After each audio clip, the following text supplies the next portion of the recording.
Revelation 1489. From the 24th of June 1940. Value of spiritual knowledge. Earthly knowledge. Man lacks right knowledge as long as he has not yet penetrated spiritual knowledge, because only this brings him closer to knowledge. Earthly knowledge certainly contributes to mastering earth life, and to meeting its demands, but it has not the slightest influence on the state of the soul, to which the same care is to apply as to the bodily state, which however is taken more important in earth life.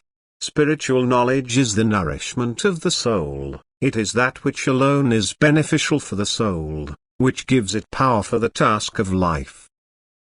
Who cultivates spiritual knowledge does not need to be worried about his soul because it now receives sufficiently what it needs for higher development, while earthly knowledge again only earns the body successes and favors an earthly good life. Man must be clear about it that all endeavors in earth life must still serve a useful purpose, and therefore the true purpose of earthly, as well as of spiritual knowledge must be subjected to a consideration, how far it corresponds to the desire of man and is therefore worth to be striven for. Earthly knowledge contributes to the increase of earthly well-being, but the last is greatest danger for the soul when it takes the desire of the body into account, therefore wants, feels and thinks what increases the well-being of the body. The danger of the soul lies in spiritual standstill, which inevitably occurs when the body alone is respected. But the body only has a short measured duration of existence. Afterwards the soul stands empty and without merit at the gate of eternity, and unspeakable agonies are the consequences of the wrong will, of the striven for earthly knowledge, which does not earn it the slightest relief in the hereafter.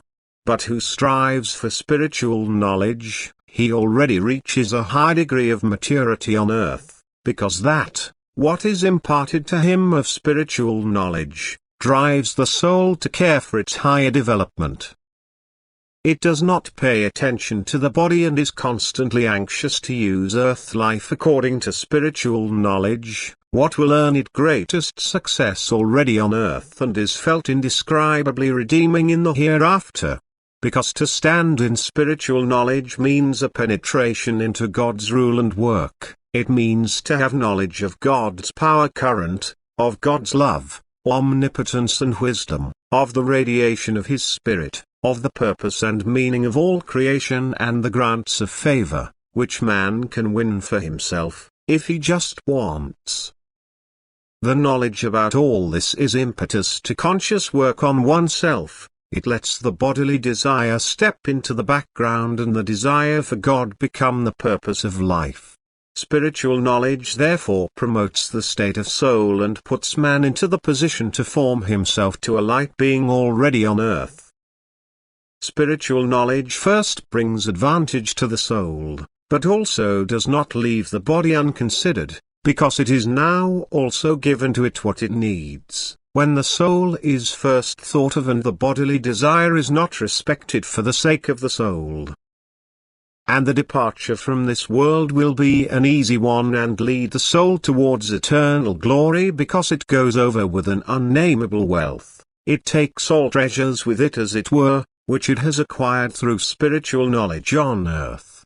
It owns something what can never ever be taken from it, and the entrance into eternity will mean happiness and eternal bliss for it. Amen.